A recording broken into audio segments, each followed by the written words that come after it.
नमस्कार मु दिलीप पात्र निमापड़ा एनएससी आज कथा हवा निमापड़ा एनएससी विषय रे आपण माने जानि थिबे निमापड़ा एनएससी अवस्था कौन आज दिन रे एठी जेते बेले जी नेता आउ जेते बेले एठी एनएससी के एग्जीक्यूटिव अफसर आसिले से माने तांकर मोनोपोली करि चलिले। मु आपन गोटी उदाहरण दउछि वर्षे तले गत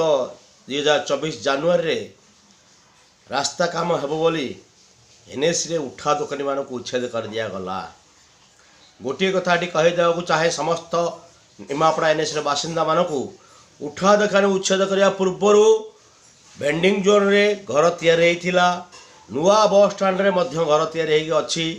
आज पर्यंत है से घर बांटा जाई नहीं कहीं ना एनएससी रे थिबा चेयरमैन काउंसिलर एवं नेत्री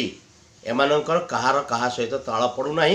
कई क्या सहयोग करूना निज स्वार्थ अनुसार जाऊँगी ये घर आज पर्यंत बंटा है ना। दुखर सह कह पड़ुची वर्ष तले घर भंगा होता क्षुद्र व्यवसायी माने रास्ता कड़े दुकान करी सेमानंकर संसार चलुले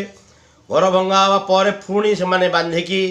दांडी बांधी जरी बांधी दुकान पत्र करी काम से तुलाऊे से परिवार को तुलाऊे निमापड़ा हाट जमती परिवा पत्र सबू मिलूला सुरुखुरी गत यही एवं जो प्रवासी भारतीय आसवाई जो योजना करा जाई अछि तार बर्तमान एग्जीक्यूटिव अफिसर आछंती कहारी कथा न शुणी अलिया गाड़ी 4-5 दिन आगु जो अलिया गाड़ी बुले से अलिया गाड़ी मैसेज दे दिगला सरकारी जगह उच्छेद करा जोर जबरदस्ती करी तो नई बंध ठार आरंभ करी तल अंधिया पर्यंत सबू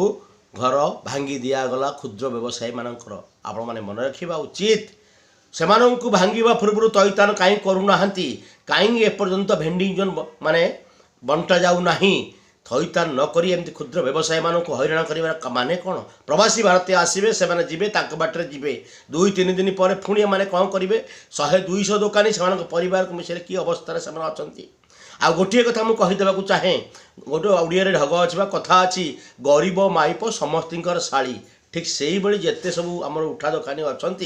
सबुदिन जी आसला जो एग्जीक्यूटिव आसला जो नेता आसिले बा तहसिलदार आसिले से आसिले मन इच्छा भांगिले नोटिस दे भांगी दियो।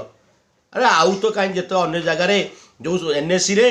सरकारी जगह को माड़ी बसुँच मुझे ग्रीभांस कलेक्टर ग्रीभांस को आसी तहसिलदार पाक आसी से कहते कौन ना मैप ना तेणुक आम कि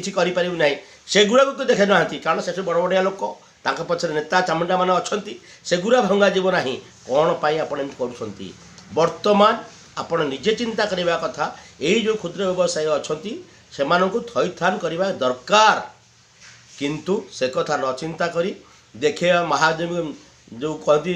महाकाल फल से भाव में लोक मानू हैरान कर चली ये कहा स्वार्थ निमापड़ा भेंडिंग जोन हेबे केबे ये है कथा क्षुद्र व्यवसायी आपंकर नजर कौन पाई एनएससी रे खाली यही गोटे समस्या अच्छी क्षुद्र व्यवसायी रास्ता जाड़ उठे रास्ता समस्या समाधान हो आपण मानक लज्जा लगुनि एनएससी डिपार्टमेंट एग्जीक्यूटिव अफिसर नेता मानक निमापड़ा एनएससी 11टा वार्ड रे आज पर्यंत ड्रेनेज समस्या हो पारा ना ड्रेनेज कंप्लीट हो पारा ना एवं पीडब्ल्यूडी रास्ता काम होला एनएच एसएच रास्ता काम होला से ड्रेनेज भी कंप्लीट हो ना से कौन देखा जाऊनी नारी नेत्री एसडीएम को बा एसडीएम कहूँ भूल कहली कौन आमर उपमुख्यमंत्री की देखा जाऊ ना कौन पाई कि सेगुड़ा किसी देखा जाऊनी तार समाधान हम ना ड्रेनेज समस्या समाधान हम ना जिते कॉलोनी अच्छी वर्षा दिन आंठिए लेखा पानी आज पर्यंत है गोटाए कॉलोनी काम होना खाली इटा पकिया चली से इटा पकिया मिक्स होम होपर कि ना एपर्यंत ड्रेनेज समस्या समाधान हो पार ना से कौन एनएससी समस्या नुहे जोटा निहाती आवश्यक ताको प्रायोरिटी करूना किंतु उठा दुकान की भांगी दि जाऊ क्या स्वार्थ किए आ पछरे दायी उत्तर प्रश्न रखुचु आम उत्तर देव किए आम अनुरोध करुचु एनएससी से एग्जीक्यूटिव अफिसर हूँ निमापड़ा तहसिलदार हूँ बा आमर उपमुख्यमंत्री नेत्री हूँ आम अनुरोध करुचु आपण यथाशीघ्र एनएससी रे गोटे समस्या नुहे प्रथम उठा दुकानी मानक थैथान करूँ भेंडिंग जोन करूँ से आप जानी ଅଳିଆ ତ ଆପଣମାନେ ସବୁଠି ଉଠାଉଛନ୍ତି, ଯେଉଁଠି ମାନେ ସେଠି ପକାଇ ଦେଉଛନ୍ତି, ତାର ସେ କଥା ଚିନ୍ତା କରାଯାଉନି। ବର୍ତ୍ତମାନ ଆପଣ କରିଦେଲେ ରାସ୍ତାରେ ଲାଇଟ୍ ଲଗିଗଲା, ସବୁ ହେଇଗଲା, ନାଳ ନର୍ଦ୍ଦମା ଅଳିଆରେ ପୂର୍ଣ୍ଣ। ଯଦି ବାଇଚାନ୍ସ ସିଏ ଭିତରକୁ ପଶି ଆସିବେ, ଲଜ୍ଜା। ଖାଲି ପ୍ରଥମେ ଶୋବାଜି ଆମେ କହୁଛୁ ନିଶ୍ଚିତ ଡେଭଲପ୍ ହେବା ନିହାତି ଆବଶ୍ୟକ। ଆମର ଅତିଥି ଆସୁଛନ୍ତି, ସେମାନଙ୍କୁ ସ୍ୱାଗତ କରିବା ନିହାତି ଆବଶ୍ୟକ। ଆରେ ମୁଁ ସିନା ବଞ୍ଚିଲେ ଆମ ଅତିଥିକି ଆମେ ସ୍ୱାଗତ କରିବୁ, ମୋ ଘର ଯଦି ବୁଡ଼ିଯିବ ମୋ ଅତିଥି କ'ଣ ସ୍ୱାଗତ କରିବି? ଏ କଥାକୁ ଚିନ୍ତା କରିବା ଦରକାର। ଆପଣମାନେ ପ୍ରଥମେ ନିମାପଡ଼ା ଏନ୍ଏସିର ଯେଉଁ ସମସ୍ୟା ଗୁଡ଼ିକ ଅଛି, ପ୍ରଥମ ହେଲା ନଟ୍ ଫାଇନାଲ୍, ଦ୍ୱିତୀୟ ହେଲା ହେଉଛି ଡ୍ରେନେଜ୍, ତୃତୀୟ ହେଲା ଆମର ଯେଉଁ ଲାଇଟ୍ ଅଛି, ତାପରେ ଉଠା ଦୋକାନୀଙ୍କର ଏ ଯେଉଁ ଭେଣ୍ଡିଂ ଜୋନ୍ କରାଯାଇ ଏଗୁଡ଼ିକୁ ସମାଧାନ ଗୋଟିଏ ପରେ ଗୋଟିଏ କରନ୍ତୁ, ନହେଲେ ଜନ ଆକ୍ରୋଶ ହେଲାଣି, ଜନ ଆନ୍ଦୋଳନ ହେଲାଣି। ଲୋକମାନେ ଆପଣଙ୍କୁ ଛାଡ଼ିବେ ନାହିଁ। ବାଟ ଘାଟରେ ଯେଉଁଠି ପାରିବେ ସେଠି ଆକ୍ସନ୍ ନେଇଯାଇ ପାରନ୍ତି। ମୁଁ ଏତିକି ଅନୁରୋଧ କରୁଛି, ଯଥାଶୀଘ୍ର ନିମାପଡ଼ା ଏନ୍ଏସିର ବାସିନ୍ଦାମାନଙ୍କ ପାଇଁ ସବୁ ପ୍ରକାର ସହଯୋଗ ସୁବିଧା ଯୋଗାଇ ଦିଆଯାଉ। ଧନ୍ୟବାଦ। ରହିଲି ଦିଲ୍ଲୀପ ପାତ୍ର।